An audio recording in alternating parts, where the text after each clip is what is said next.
The case study that I chose to analyze is about an African-American woman who moves from the United States to Paris, France, to work at a multinational law firm. When she first moves to Paris, she speaks with an American accent, and as a result, she's treated as an American. And this is the first time in her life that she's ever been treated simply as an American. Living in the United States, she always felt that her Black skin was her first and foremost identifying marker. And so she appreciated being viewed as an American without the attached negative stigma of having Black skin. However, as she continued living in France, her American accent dwindled. And she noticed that there was a shift in how she was being treated by white French people. And this was largely because instead of being viewed as an American, she was now being viewed as someone from a French African colony, someone who had immigrated.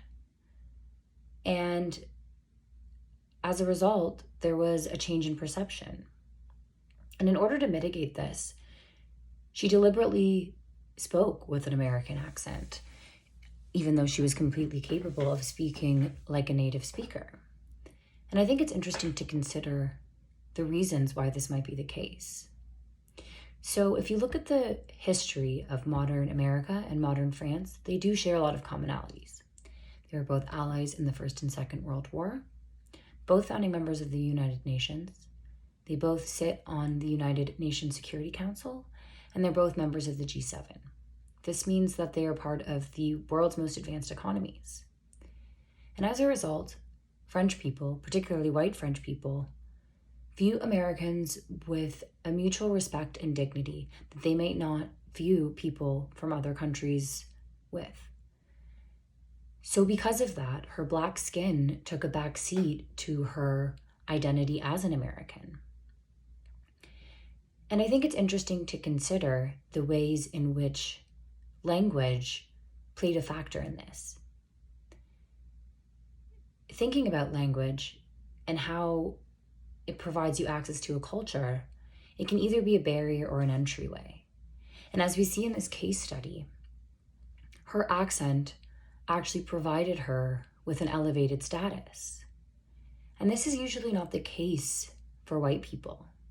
The more fluent a white person is in the language, the more accolades they get, the more people congratulate them on their fluency within a language that might not be their first. And it's interesting to consider why this isn't the case for people of color. I think that we can use African Americans and African Canadians as examples as well. They might be fluent English speakers, they might be born in Canada, but they're held to a different standard and perceived in a different way. I've had friends who have told me stories of their experiences of people telling them that they speak English really well. And, to that they respond, well, I was born in Toronto. Why would I not speak English well? And these are experiences that white people don't really have. It is assumed when I walk into a room that I will be well-spoken and that I will be able to communicate effectively with those around me. But on the other hand, there is a unique way of speaking amongst people within different cultures living within Canada. Sometimes Black Canadians have unique ways of communicating with each other. They may use different words. They may have different forms of speech, all of which are equally valid and all of which are not necessarily linked to their level of education or their capacity to understand and create dialogue. And as a white person, sometimes you miss out on these different forms of communication. White bodies might not make people of color feel comfortable expressing themselves in ways that they might want to communicate because they feel like if they do that, they might not be considered as intelligent or their opinions might not be viewed as valid. And as a result, they change the way that they speak in order to appease the dominating presence in the room. And typically that is a white person. And so I think it's interesting how the case in France is slightly different from what an experience of someone in Canada or America would be. Here, it is valued and assumed that you speak English as well as you possibly can. And if you don't speak English perfectly, there's a chance that you might be ignored or not considered in the same way. And so it's interesting how, in the context of France, fluency in the language had negative connotations for the protagonist because she was a person of color. And therefore, her ability to speak French fluently put her in the position of being someone from a colony. And obviously, a difference in France is that in and of itself sparks a degree of racism. And a lot of these racist ideas are internalized. I'm sure if you were to ask the white French people if they were deliberately speaking to her differently, I'm sure a large percentage of them would have no idea that they had even done any of that. But we use language as forms of expression and forms of placing ourselves within society and in various hierarchies and in various statuses. And those change shape depending on what culture you're in. In Canada, a Black person speaking English perfectly is